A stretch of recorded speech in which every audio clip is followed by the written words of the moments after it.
Um, well, thank you guys for having me. You got to bear with me a little bit. I got some allergies going on, so if I coughing and stuff, apologize. My name is John Fetori. I work with Wetten Imports. We are a strictly Belgian, European, high-end European importer based in Sterling, Virginia, right outside of Washington, D.C. We've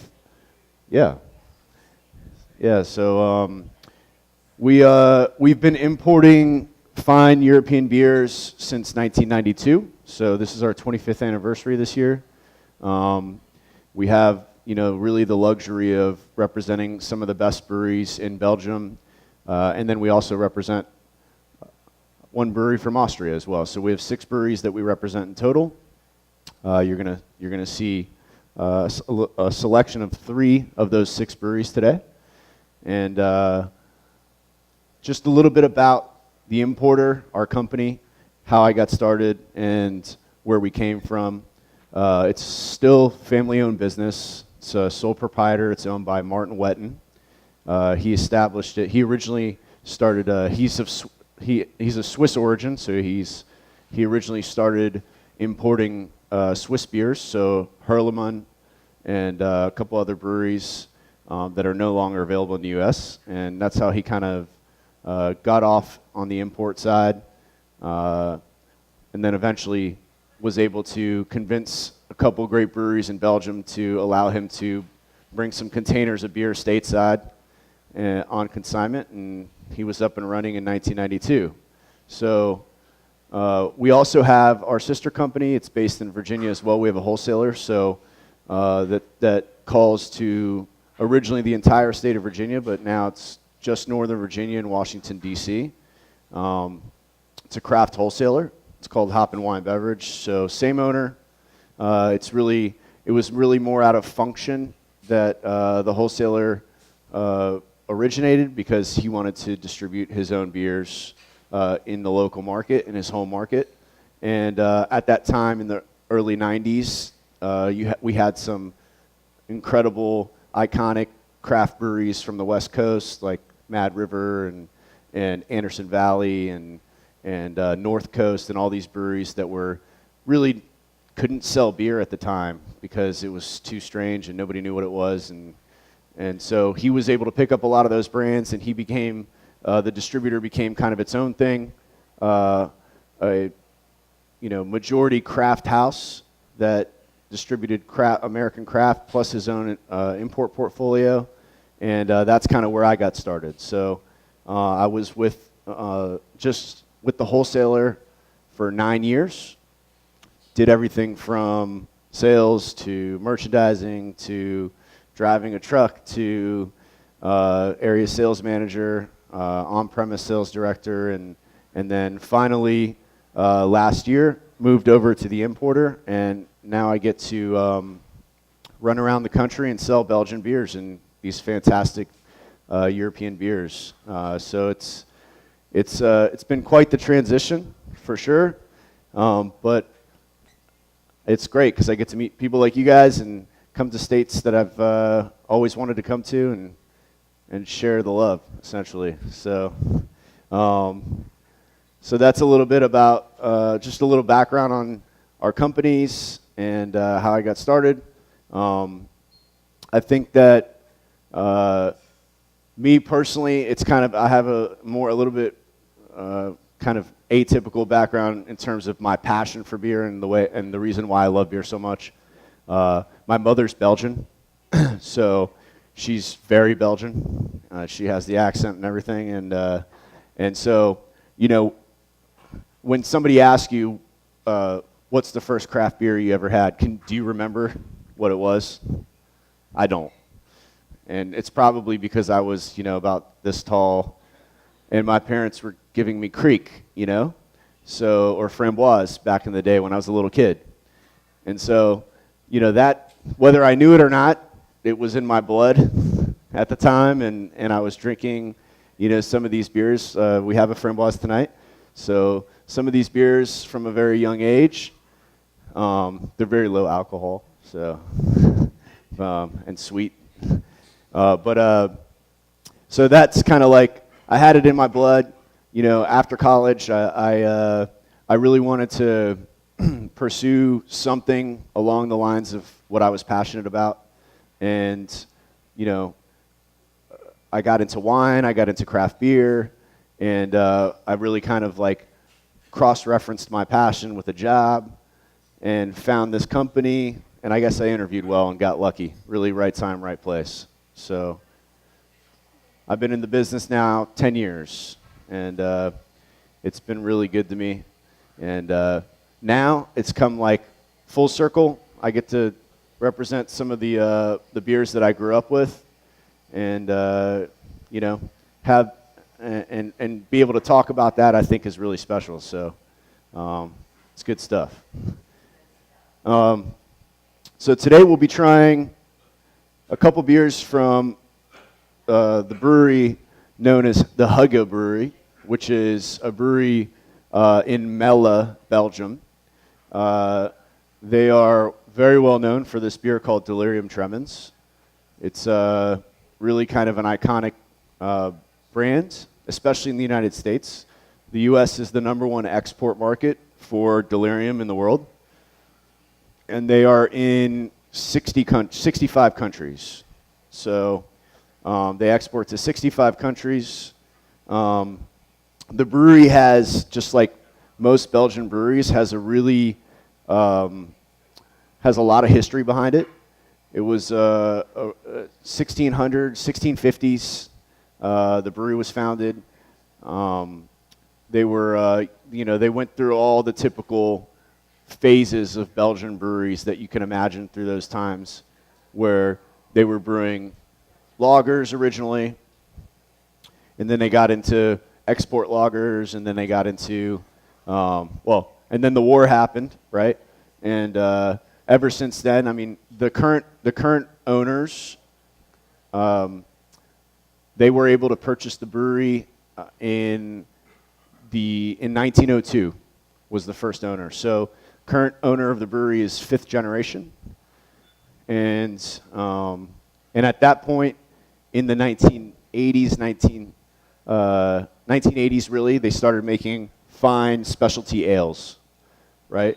And so that's after the war, significantly after the war, where they had to rebuild essentially.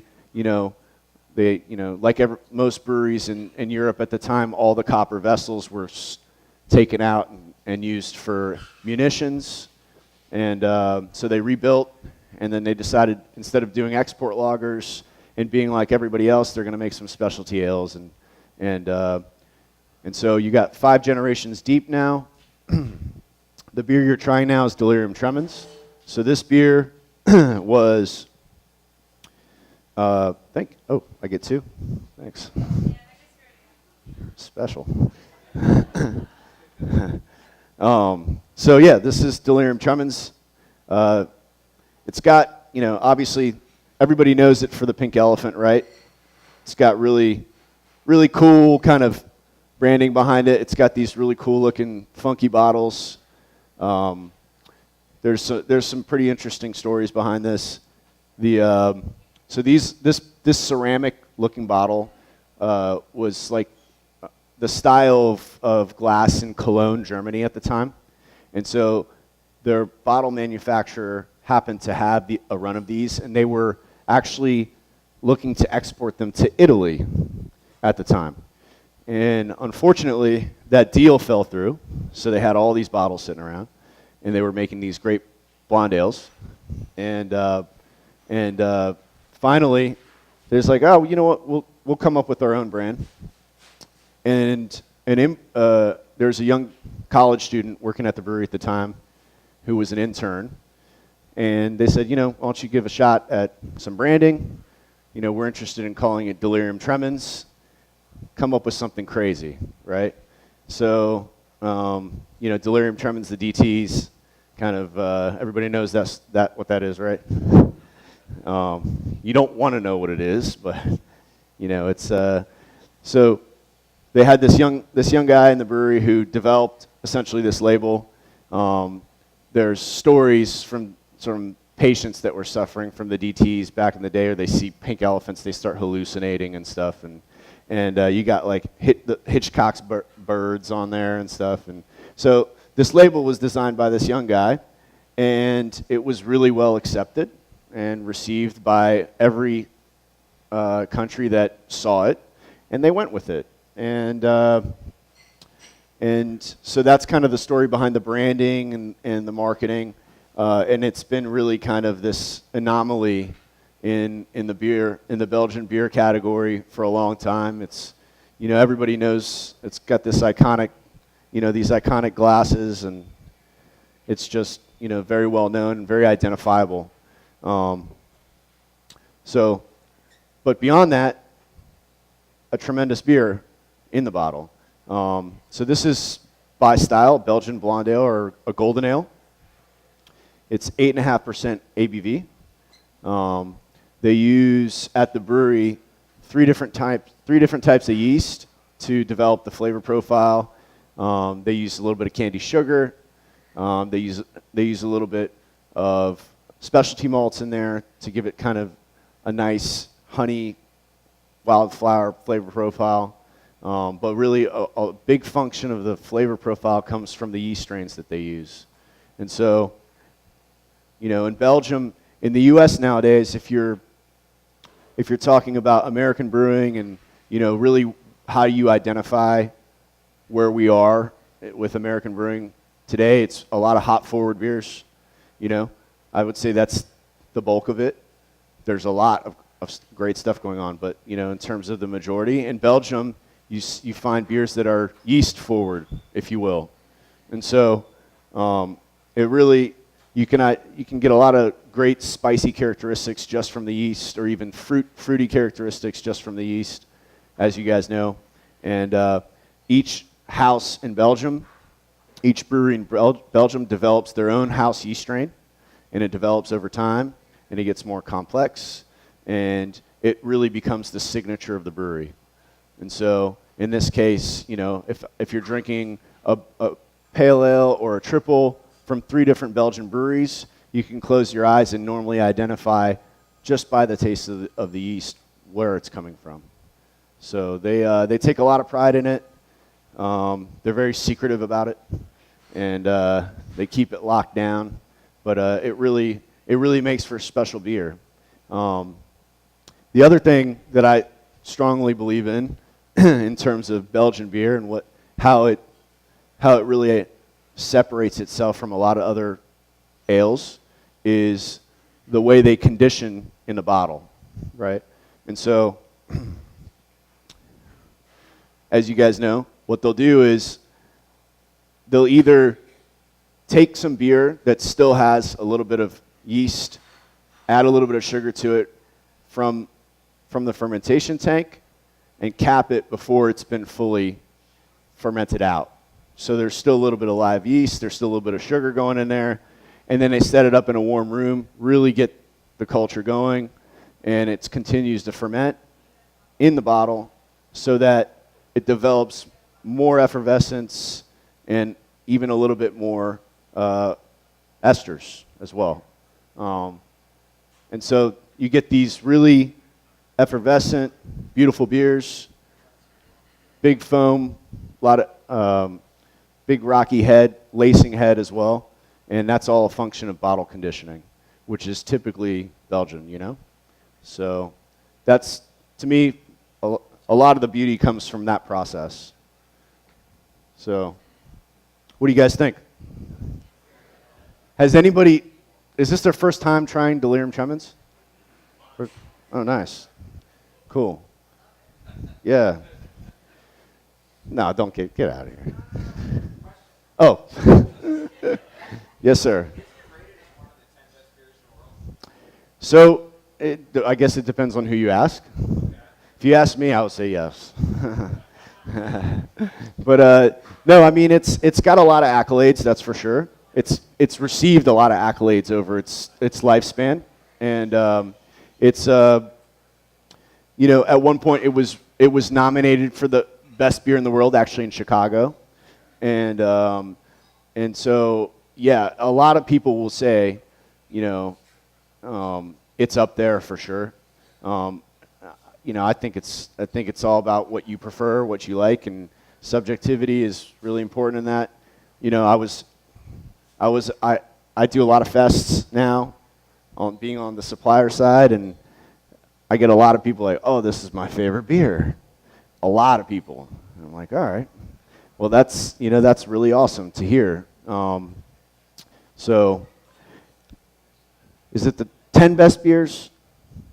Depends on who you ask, I think. Yeah, it's highly rated. It's won a ton of awards. It's like I said, it's got a really long distribution channel in terms of it's all over the world, and so a lot of people recognize it and enjoy it, and that's really, I think, what matters. Because the next beer, Nocturnum, and it'd be good if you keep a little bit of Tremens and you have the Nocturnum together so that you can taste them side by side. My fault. Just come see me, I got you. So in terms of a style, this beer, does everyone have a Nocturnum? Okay. So in terms of style, this beer is kind of skews the category a little bit. So people will call this a Belgian dark ale, right? Like strong ale. So that's a very general descriptor. This is also an 8% beer, 8.5% beer. Most dark ales or bruns, sometimes they're referred to, are around 6%, 6% ABV, right? So if you have a Leffe Brun or Grimbergen or whatever, those are 6% ABV. They're also known as Belgian doubles, right? So Brun, double, dark ale, all pretty much describe the same beers. This case, it's 8% ABV, 8.5% ABV. So it's like a stronger version of that category. So it kind of skews the line. You also have strong dark ale category, not to confuse things, but where those beers start at normally 10% ABV or higher, and that's also known as quads, quadruple strong dark ales, right? This kind of falls right in between those two categories. Thank you. So, and that's just kind of what Hugga does. They brew a beer and we want it strong, and so they make it strong. And so 8.5% ABV. Obviously, it's got a lot of roasted malt in it. It's same house yeast strains as the Tremens, so you get a lot of similar flavor profiles from the yeast in both beers. So you get, but different malt bill, obviously. Also, they use different sugars, right? So in the Tremens, the golden ale or the strong ale, you'll see they use a lighter honey kind of colored candy sugar. In the dark beer, they'll use a more robust, darker colored candy sugar, which gives it more of like caramel toffee-like flavor profile. And then they use a lot of roasted malt. So this beer, although 8.5%, excuse me,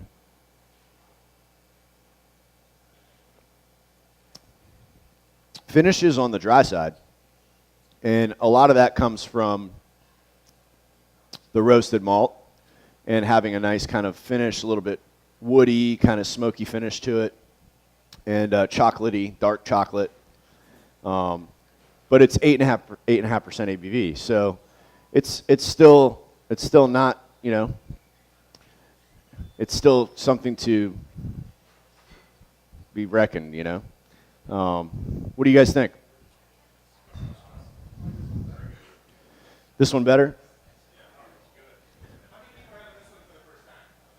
In Belgium, do they have the same approach to seasonals that we do here in the U.S. in terms of drinking lighter styles during the summer and drinking darker beers and richer, more complex beers in the winter? The answer is yes, they do. And so for example, like Saison, right? It's a beer style that was originally brewed for laborers in summer, like in the fields, right? Working harvests and ahead of the harvest season. So that's a they add a lot more hops to saisons, so it makes it more quaffable, just more drinkable, thirst quenching. They use a lot of wheat as well. Not necessarily for flavor profile, but that's because that's all they had and it was the cheapest thing to do at the time. But it ended up being a really refreshing beer, right? And so they brewed that, and then in the winter season, because there's a lot of Christians in Belgium, right? They celebrate Christmas, and so they have Noel or Christmas beers, right? And a lot of them are strong, dark, rich, and it's not necessarily because, oh, this makes sense for us. It's because that's what they wanted when it got colder, and it typically wanted more sustenance, and it goes back to like even the Bock beers in Germany, same thing, right? So later in the season, even back then when the pagans were fasting, right, they had to sustain on beer essentially. So they made richer, darker beers.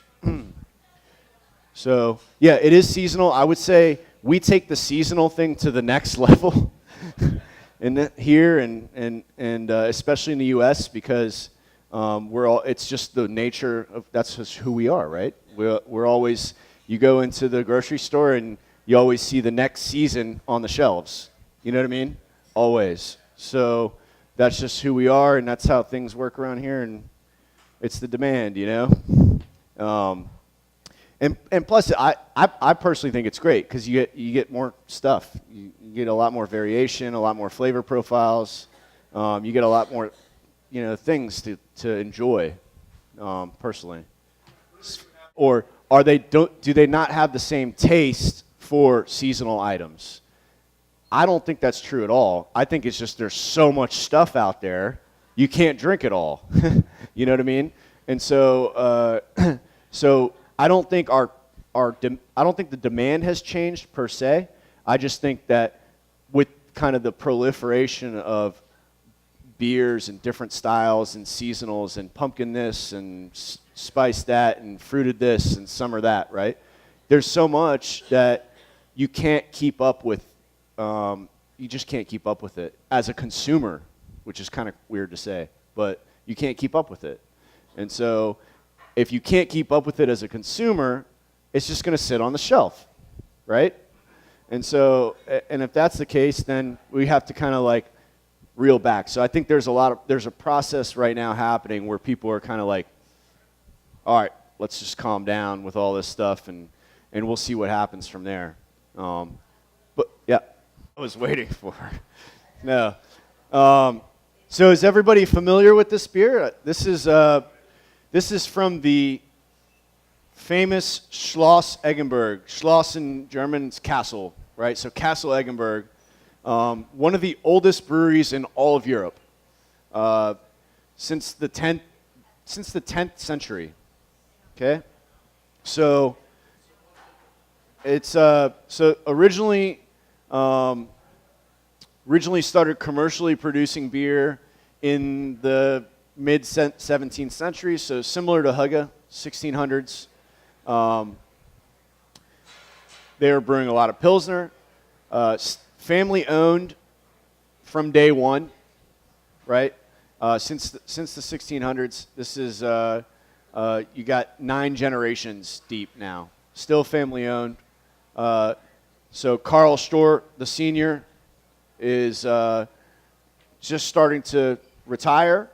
He's got 2 sons, Carl Jr., and he's got the other son, Hans. And so Hans is he's actually my age. He runs the brewery in Austria. He runs the entire Austrian market for the brewery. And Carl Jr. runs the entire export business for the brewery. So you got the 2 sons running the local scene and the international scene. Carl Eggenberg is distributed to about 30 countries globally, and they're most famous for the beer you're trying right now. So this is Samiclaus. So Samiclaus is a really special beer. It's in a lot of people in in some really important people in the beer world's opinion, Daniel, this is 10 best beer. This is 10 best beers in the world. And so that's right. So this is a 14% strong lager. So this is Doppelbock by style, but it's really elevated to the nth degree. It is brewed once a year on December 4th for St. Nicholas Day, and it spends a year in fermentation before they bottle it. So it's really special beer. It's got a ton of malt in it, specialty malt in it, and it has this really incredible kind of like toffee bread pudding flavor profile, sweet. Again, 14% ABV, a lot of caramel and toffee flavor, and it is an exceptional cigar beer. It is one of the best beers in the world to age. This beer you can age up to 25, 30 years, no problem. And I know that sounds crazy. I just opened up a bottle of 97 a couple weeks ago, and it's outstanding. I mean, it really holds the character of the beer really well.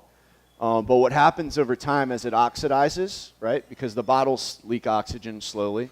But as it oxidizes, it develops these incredible like sherry, tobacco, leathery kind of like super complex flavor profiles, and it dries out. It's no longer super sweet on the front end, and it just becomes ultra complex. So. Do you know what year this is we're drinking? This is, it should say it on the bottle. Yeah, this is a 16. So this is, well, it's fresh as in it's spent a year in fermentation already. So it was brewed in 2015 in December and bottled in December of 2016, right? And so now we have it here. So this is fresh. This is as fresh as it gets, pretty much. And to me, you know,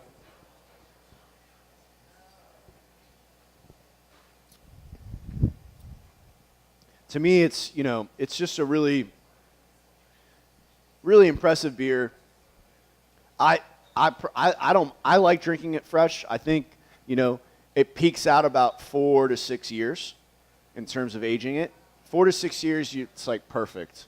You know, and I've had everything from 4 to 10 to 15 to even 20 years of age. And 4 or 5 years is good. It just kind of mellows it out a little bit, dries it out, gives it a little bit of like earthiness to it, adds some like umami, if you will, and just makes it an incredible beer. Only beer in its line. So there's a couple other versions of it. There's the Helles, which is same. They all the same ABV across the line, all 14% ABV. The Helles is a pale version, so it's golden colored. Really unique. You know, where you get caramel and toffee here, you get ton of honey and wildflower in the Helles, right? And then there's the Schwarzes, which is a dark version. So they use a ton of roasted malt in it, so it's even darker and, you know, and even a little bit drier. I feel like the Schwartz actually is more drinkable, even more drinkable fresh than this beer is. All right.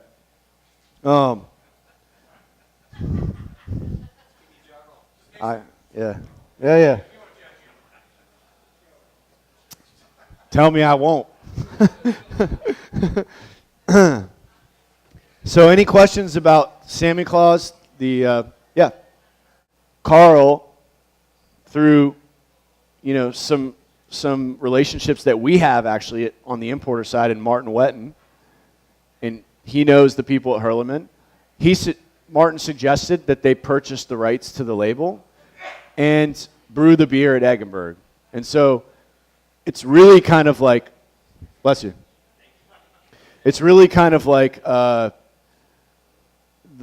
second coming, if you will, of Samiclaus.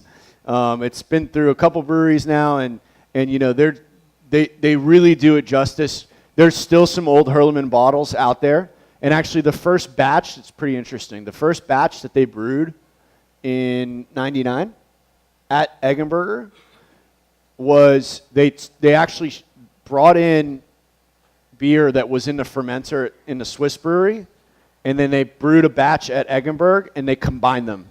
So that's in '99. So that's actually kind of like a hybrid. You got both breweries in one beer, essentially. Brofum. Brofum. Yeah. Yeah. I think I need to move on. Yeah. So, really special beer. You know, you guys know Michael Jackson, the beer author. So he wrote a bunch about it and said this is one of the top 10 beers in the world, and it has its place and it will always have its place. And if you guys ever go out to, if you're ever in Austria or around there, you should definitely visit the brewery because it is incredibly beautiful. It's in outside of this town in Gmunden, Austria, and it's just north of the Alps, and it's only a 2-hour train ride from Munich, Germany, and only an hour from Salzburg in Austria. And you go out and you see kind of like the Alps just fall into these glacial lakes, and the brewery's right there. It's just incredible. And they keep the brewery in pristine condition. It still has the old, it's a castle, right? So it still has the old buildings there that they've redone, and it's pristine. And they have a Samiclaus cellar, and it's got the book of Samiclaus. They have this, essentially a shrine, and you get these big barrels out there, and it's just a beautiful place to go. So if you ever go out there, yeah. One more time? Oh, moving on. All right.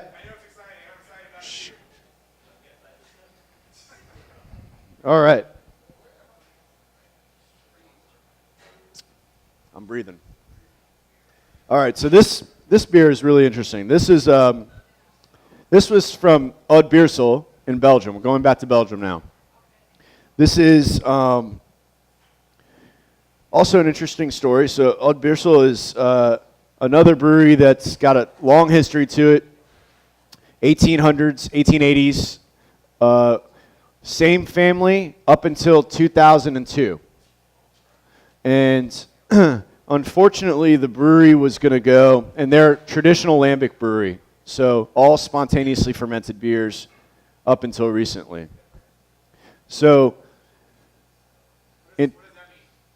spontaneously fermented, yeah. So if you're, so it's a style of fermentation where instead of inoculating wort with yeast to create fermentation process, what they do is they take the wort and they put it in these large open baths, and typically high up in the brewery, and they have they have slats essentially that let the natural air come in, and natural yeast come in, wild yeast come in, and ferment the beer naturally. They just let it sit there and do its thing. So it's not a controlled fermentation process where they're inoculating the beer with an ale yeast or a lager yeast or whatever it is. They just let nature run its course, and you have pretty much the oldest style of brewing in the world, or at least fermentation in the world. So Beersel is one of the few certified lambic breweries in Belgium. They have a whole certification process now. You have to be within a certain valley, the Seine Valley in Belgium, the Seine River. And so they're one of the oldest breweries, lambic breweries, again, 1800s. In 2002, they had, whatever generation owner, originally the Van der Velden family owned it. And in 2002, they were going to go belly up. And these lambic breweries are considered a national treasure in Belgium, essentially, right? And so when one of them struggles, the whole community comes together. So Gert Christians, young guy, was one of the biggest patrons of the brewery at the time, and he was told that can't keep the lights on anymore, and so he's like, well, I'm not going to let that happen, and he got together with a buddy of his, and they bought the brewery, and have essentially revitalized it to keep it alive, because it was his favorite beer at the time, and so now he's running the show. So the way he survives, actually, it's kind of interesting, because a lot of these lambic breweries, if you don't have, they kind of survive based off of whether we're going to show up there or not, right? Like the tourism effect, people going to Belgium and visiting the brewery and drinking the beer and buying some, taking it home, and it just wasn't happening. So what they did was they decided to brew a triple, a really nice triple. It's won several gold medals, and even though it's not a lambic beer, it's not spontaneously fermented, and most lambic breweries don't brew traditional ales, they decided to do it so that they can ensure that they keep the lights on and pay the bills.